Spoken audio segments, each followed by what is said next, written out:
Le temps des candidatures indépendantes en direction des élections locales ont nié le gros obstacle de la caution, mode de scrutin où Alpha Quotidien pointe là où le bas blessant, le franchissement de la barrière financière fixée à 15 millions et le scrutin direct universel qui entre en jeu loin du temps où un collègue électoral dictait sa loi après le vote des citoyens, rappelle le confrère. Caution de 15 millions pour les locales. La grogne des indépendants ajoute l'info. Demba Makalou, candidate indépendant à la mairie de Mermoz Sacré-Cœur, juge la caution démesurée et antidémocratique. Bachirou Fofana, candidate à la mairie de Vélingara, lui emboîte le pas. C'est une privatisation de notre processus électoral qui exclut des citoyens au profit d'autres citoyens plus nantis. C'est pourquoi, rapporte le journal, l'idée d'une liste des indépendants pour contourner l'obstacle de la caution fait son chemin. En tous les cas, cette nouvelle formule de suffrage direct leur donne plus de chances s'ils parviennent à résoudre l'équation financière, analyse le journaliste Momar Diong dans les colonnes de Walf Quotidien. Pour le moment, c'est l'impossible entente pour une unité de l'opposition sénégalaise, constate Momar Diong à la une de Sud Quotidien. D'après le journaliste analyste politique, toute l'opposition ne peut se retrouver dans un seul cadre parce que sous Macky Sall,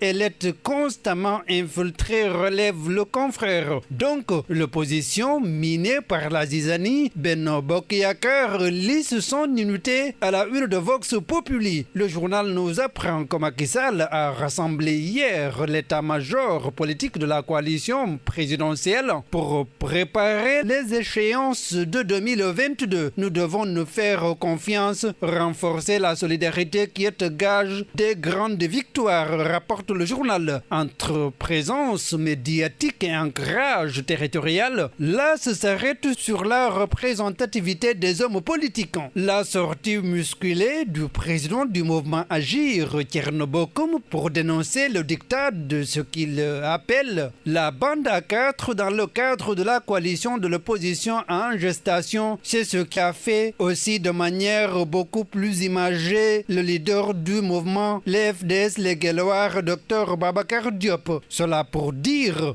1000 interrogations sur le poids des acteurs affichent lassant. En attendant de voir plus clairement, tous les produits connaissent une hausse à la une de Tribune. L'insupportable fardeau des taxes, prix élevés du sucre, de l'huile, du lait, les légumes, des matériels de construction. Le journal affiche la souffrance des Sénégalais en chiffres et en lettres avant de pointer le décret de Macky qui aggrave l'inflation. Pendant ce temps, la contestation enfle dans le quotidien sur les 30 milliards pour les tenues scolaires. Cheikh Bambadié adresse une question écrite au ministre de l'Éducation nationale. Le député s'interroge sur l'opportunité d'une telle initiative, écrit le quotidien. À présent, obstruction des canalisations à la une du quotidien gouvernemental, un incivisme persistant. Sans parler des branchements clandestins, les canalisations construites pour évacuer les eaux de pluie et les eaux usées sont aujourd'hui transformées en dépotoirs d'ordures à ciel ouvert, pointe le soleil. À la une de l'Observateur, nouvelle affaire d'Odjeina Baldé. Plus grave qu'il n'y paraît, la jeune chanteuse extraite hier est conduite devant le canal derrière la gendarmerie de la Foire. Le concubinage, le vol simulé des 3 téléphones, les menaces et la vidéo obscène d'une célèbre actrice,